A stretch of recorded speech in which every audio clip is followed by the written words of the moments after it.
Leetcode 217 contains duplicate. It is an easy problem which tests your understanding of fundamental data structures. And if you have mastered your basics, you shouldn't have any problems with solving it. And maybe it is even a bit too easy to be given as a real-world programming interview question, but still the topic itself of duplicates and ensuring uniqueness of data is something which is a recurring theme during Leetcode program, but also in your day-to-day job. So we as software developers, software engineers have to deal a lot with duplicated data and ensuring uniqueness. So it's not some kind of niche or very unusual or unuseful stuff. This kind of things are things that we think about all the time. But the problem itself, maybe it's a bit too easy to be given in a real scenario. But here is the description. Given an integer array called nums, return true if any value appears at least twice in the array, and return false if every element is distinct. So basically, if the array itself is already deduplicated, and that's our input, this array called nums, and we have just integers here, and the integers can be both negative and positive, but we don't care about this. Basically, we just have to try and check if none of them is repeated or none of them is duplicated. So if any of them appears at least twice, then we have to return false. And here is an example. Just one more thing: the output is Boolean. So we just return true or false, and this is important since it will allow us to exit early if we find the duplicates. For example, if we start checking from the left side of the list or of the array, and we already find them at the beginning, we can just exit with false and don't have to check even all of the elements, which is something that will be tested during the test cases. And here is the example: 1, 2, 3, and 1. And of course, 1 is duplicated, and here we have to return true. I swapped true and false. So true if it is non-unique, and false if it is unique. So kind of reverse logic. And example 2 has all unique elements, 1, 2, 3, 4. And then we return false. And example 3 has also some duplicates even at the very beginning, as we said, 1, 1, and 1. So if we check this in an efficient manner and we start from the left side, at this point already we can terminate and we don't have to even access every element. This is an important thing to keep in mind while we design the solution. And let's copy that. So we want to check if it contains duplicate. And there are special data structures which already we should think about. What kind of data structure ensures uniqueness?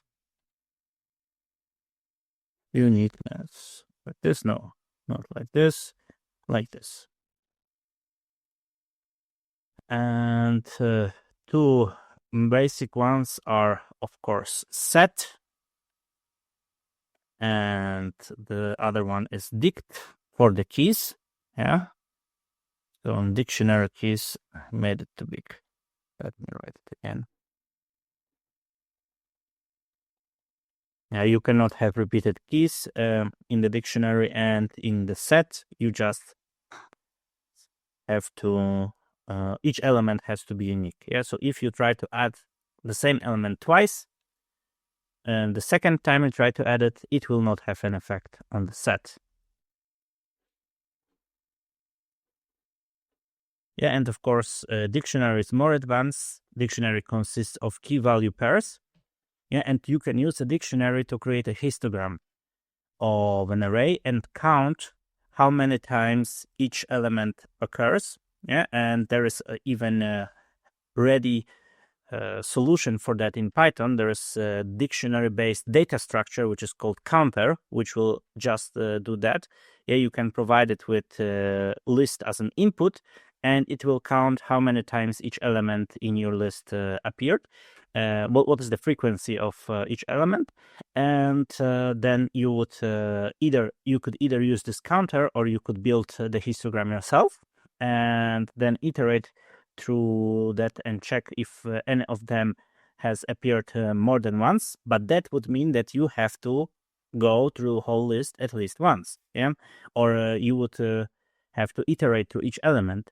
But as we learned here, we can have an early exit, which points us to the set, which is a little bit easier to work with and not as advanced as dictionary, but still both of them are very fundamental, and you have to understand how they work and how to use them either way. But because we don't really care about all the frequencies, we only care if there is at least one which is duplicated. I think set will be a better solution here, and that's why we will go with it. So let's proceed with set. So the whole algorithm would be something like this. Go through like this, each element of the input array,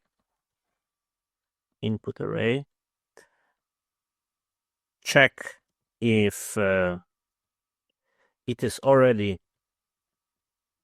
inside the set. So maybe that would be even the first step. Create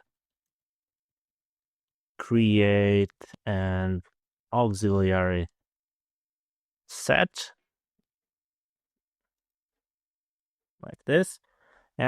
And then we go through each element of the input array. For each of them, we check if it is already inside the set. If yes, terminate early. And if no, add to the set.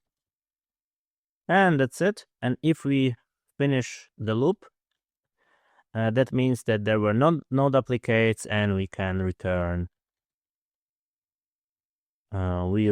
false. Terminate early and return true. That's the whole philosophy here. And what is important is, of course, to understand the time complexity. Here we are already in ON, because even though we theoretically can exit early for such cases, it's only for special cases. And there are cases where there are no duplicates, and in this case, we will go through each element.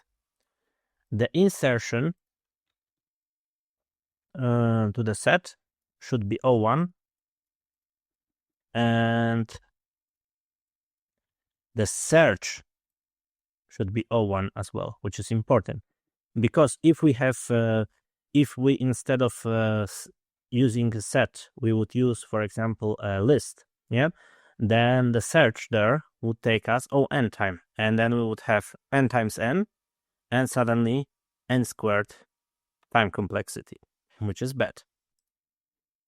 And one more thing before we translate it to Python, just quick reminder on hashing. And so how does it work that we can check it in O1 time complexity? Basically, both of those, dictionaries and set, rely on that idea or that operation called hashing. And it takes certain objects, for some objects in Python, for some data types, data types, the hashing is already defined. And those are, for example, strings. You can define your own hashing function, but sets and dictionaries operate out of the box with certain data types. But for your custom data types, you have to define it yourself. Otherwise you will get an error. It's unhashable. And what is the idea of hashing is to transform given object from its original form to some kind of representation, usually a number, and it will be like some big number, let's say something like this, or much bigger. And of course, it works.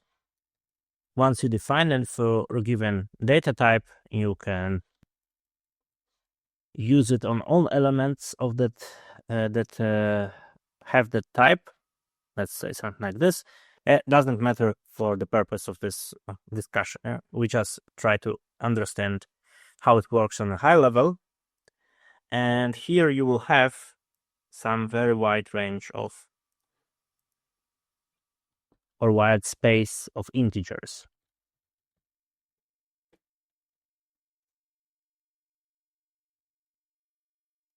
And then practically, when Python creates a set or a dictionary, it's not unlimited, and it's not as big as this potential space of all the numbers that hash can produce. So what will happen is something called bucket or bucketing, and that number will get again transformed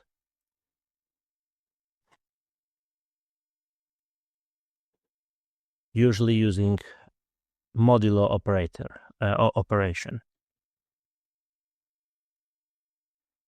or operator, I think. Let's see.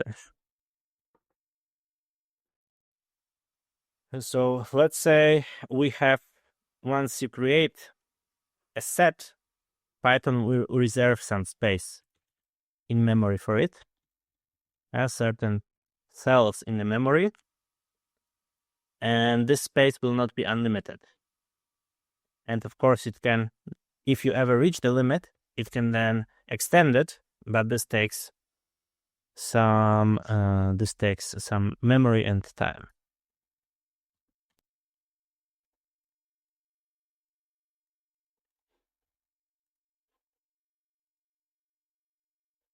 Yeah, so first it has some limits, and when you want to add this, it will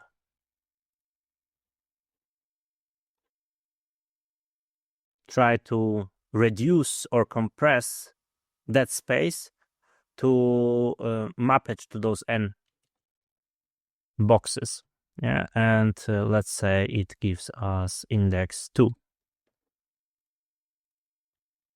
Yeah, and then the doc will end up here. And this operation, of course, can result in collisions, which is something that you have to also understand. Whenever you discuss sets or dictionaries, you need to know how to explain what are the hash functions, what is the process of hashing, what are the buckets, and why do we need the buckets, and then why collisions can happen and what can we do to avoid collisions. And collisions can happen, of course, because once you restrict it to a certain amount of ends, once you make this space, once you try to compress it, two outputs, which are here unique, can end up in the same bucket. That's a collision, and that's something that you don't want to have. And of course, there are certain ways in which you can deal with collisions, but we will not go very deep into it here, since we are just discussing it in terms of choosing the correct data structure. But just a quick reminder, since if you ever get similar task during your job interview, you also have to explain what do you know about sets, what do you know about dictionaries, what are hashes, and so on. Okay, but now let's translate it to Python to go back to the easy stuff and leave the theory there. And let's create our auxiliary set. Yeah, so we can call it visited. And for number in numbers, we can check if number is already in visited. If so, we can return true. Otherwise, we add it to the visited here. And here we return false. And that's it. And so the solution is quite compact, nothing fancy, but if you ever get it in your real interview, you will have to tell a little bit more about your understanding of all of that process. So let's run and let's try to submit.